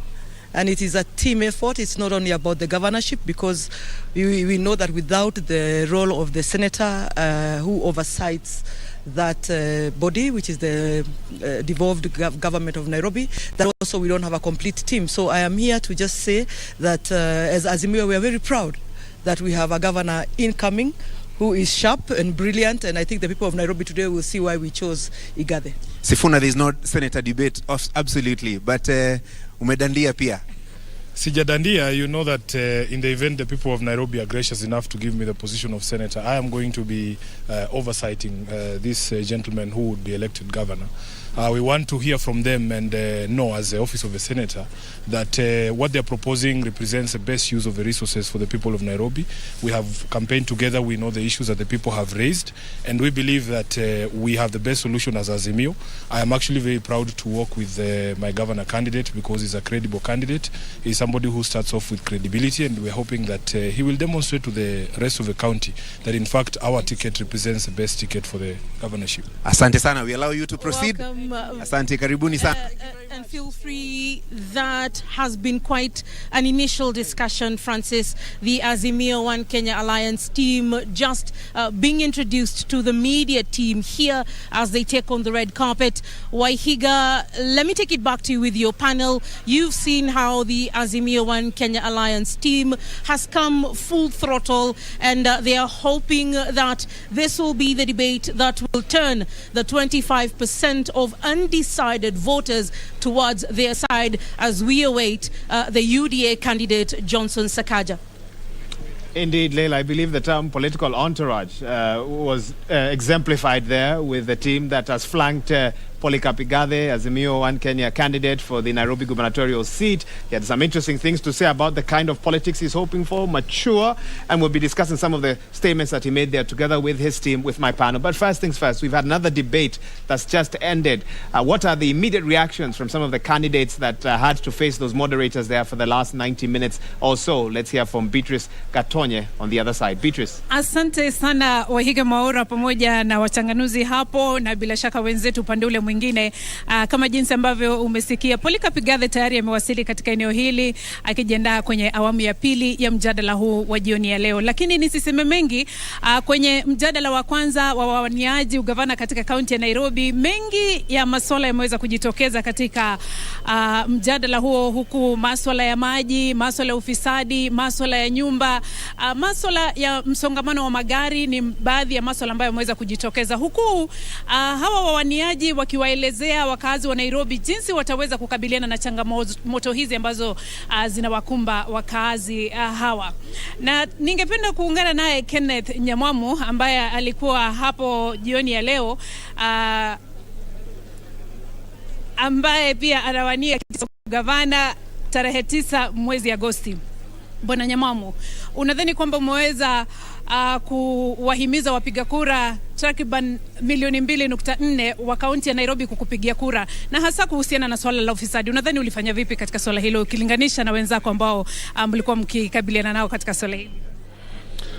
Asante sana. I think tumeuza sera zetu kwa hii platform, tumeonyesha manifesto zetu, and I feel confident, nimeconvince watu wa Nairobi kuwa I'm the right man for the job. Jambo la pili kwa ufisadi, nitairudia kile nilisema, until tuache kuyumba kwa mambo ya ufisadi, hatutarekebisha anything, hatutadeal na makatel, hatutadeal na watu wanaiba pesa kutoka kwa county. Ile kitu imebaki saa hii ni kunyonga watu wanaiba pesa. Asante sana, na kutakia kila laheri. Natumai wakazi wa Nairobi ambao wanatazama jioni ya leo wataweza kuamua iwapo basi wewe ndiwe utakaye kuwa ukiongoza kaunti hii kwa miaka 5 ijayo. Asante sana kwa muda wako. Ningependa kuungana naye pia wa chama cha Safina ambaye anawania kiti cha ugavana kaunti ya Nairobi, Herman Grewal. Asante sana kwa kujumuika nasi jioni ya leo. Wakazi wa Nairobi wamekuwa wakikutazama jioni ya leo, na wafanyi biashara ndogo ndogo wamekuwa wakisikiza sera zako na jinsi ambavyo utaweza kuwasaidia na kuinua maisha yao. Unadhani kwamba umeweza kuwahimiza wakazi hawa? So nimesema running mate yangu anafanya kazi na KCB kwa SME department.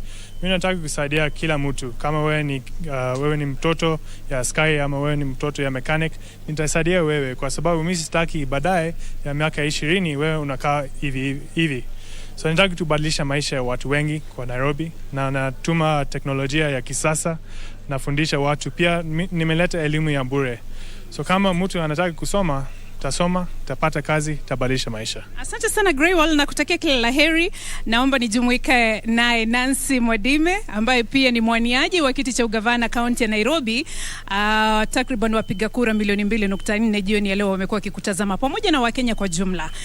Swala la uzoaji taka ni swala ambalo umeweza kukabiliana nalo. Ukilinganisha na wenzako ambao mlikuwa mkijadiliana nao swala hili, unadhani umefanya vipi? Majina langu ni Nancy Wamboi Mwadime. Naomba tafadhali unieleze kuhusiana na swala la taka, uzoaji taka jijini Nairobi. Ukilinganisha na wengine tu kwa uwepesi, labda unieleze unadhani umefanya vipi na unadhani kwamba umeweza kumhimiza mkazi wa Nairobi akupigie kura iwapo utaweza kukabiliana na swala hili? Mimi naona nimefanya vizuri sana kwa sababu nataka kusema Nairobi kila mfanyi biashara mdogo mkubwa, sisi sote tuko Nairobi na tumekuja na tuko hapa tutafute na tufanye Nairobi ikue pahali tunaweza kaa pamoja na peace. Asante na kutakia kila laheri. Anaungana pia na mwaniaji Esther Waringa, mmoja wa wale ambao walikuwa hapa jioni ya leo. Asante sana kwa kufika. Unadhani kwamba mjadala huu kulinganisha na wengine umefanya vipi jioni ya leo?